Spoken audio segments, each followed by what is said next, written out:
मैं अभी राजभवन से वापस आया हूं। माननीय लेफ्टिनेंट गवर्नर साहब से मेरी मुलाकात हुई।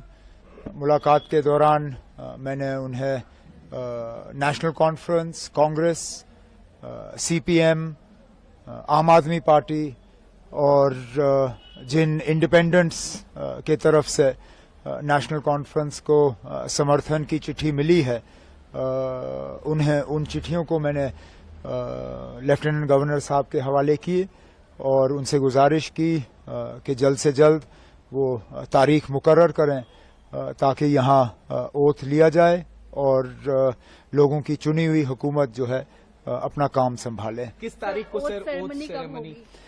अब ये लंबा सिलसिला रहेगा क्योंकि ऐसा नहीं है कि एक इलेक्टेड गवर्नमेंट को दूसरे इलेक्टेड गवर्नमेंट का जो है में तब्दील होगा। सेंट्रल रूल है, यूनियन टेरिटरी है और गवर्नर साहब को एक अपने कागज तैयार करके पहले राष्ट्रपति भवन भेजने हैं। राष्ट्रपति भवन से वो फिर होम मिनिस्ट्री में जाते हैं। होम मिनिस्ट्री अपना उसमें प्रोसीजर करके वो जो उनको अपनी कागजी कार्रवाई करनी होती है वो सारा करके वापस आ जाता है। तो फिलहाल हमें ये कहा गया है कि इसमें 2-3 दिन तो लग ही जाएंगे। तो अगले हफ्ते ट्यूसडे वेंसडे से पहले मुझे उम्मीद नहीं है। उम्मीद की जा रही है कि अगर ये सारा जल्दी हो जाता है तो वेंसडे को हम ओथ सेरेमनी यहाँ कर लेंगे। ऐसा कयास लगाया जा रहा था कि इंडिया अलायंस के तमाम बड़े नेता इस ओथ सेरेमनी में मौजूद रह सकते हैं, तो किन अब आप अभी वो आप फारूक साहब से बात करिए। इंडिया ब्लॉक के लीडर वो हैं और इन्विटेशंस अगर जाएंगे तो उनके तरफ से जाएंगे। मुझे जिनको इनवाइट करना होगा वो अपने तरफ से मैं कल बैठ के उन्हें जो है दावत दूंगा। लेकिन फिलहाल तो अब ओथ की तैयारी हो रही है। सर, आज कांग्रेस लीडर्स भी मिलने आए थे, तो क्या कोई डिमांड्स या कुछ नहीं? उन्होंने अब डिस्कशंस तो हमारी रहती हैं, हम मिलके हुकूमत बना रहे हैं। उनका जो है लेटर ऑफ सपोर्ट हमें हासिल हुआ है और उन्होंने आज अपनी बैठक की। उनकी अपनी बैठक में उन्होंने अपने हाईकमांड को इजाजत दी कि वो सीएलपी का जो है फैसला करें, सीएलपी लीडर का फैसला करें।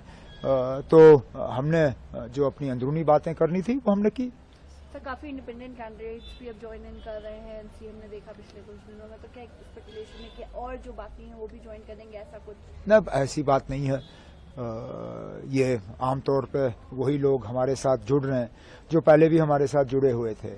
एक आध को छोड़ के ये सारे वही हैं जिनको शायद अलायंस की वजह से अपनी सीट नहीं मिल पाई और वो आज़ाद उम्मीदवार के तौर पे इलेक्शन लड़के गए और जीत गए। अब वो अपने नेशनल कॉन्फ्रेंस के साथ में वापस आना चाहते हैं और एक आध ऐसा है जो नेशनल कॉन्फ्रेंस में रह के हमारे साथ एक नया रिश्ता कायम करना चाहता है, जिसकी हमने सराहना की, जिसको हमने वेलकम किया और इन्हें लोगों के वोट हासिल हुए क्योंकि लोगों की उम्मीदें हैं कि उनके इलाकों में काम होंगे और मेरा फर्ज बनता है कि उनके मैं जो है हाथ पकड़ के उनके इलाकों में उनकी मदद करूं। सर, एक आखिरी सवाल।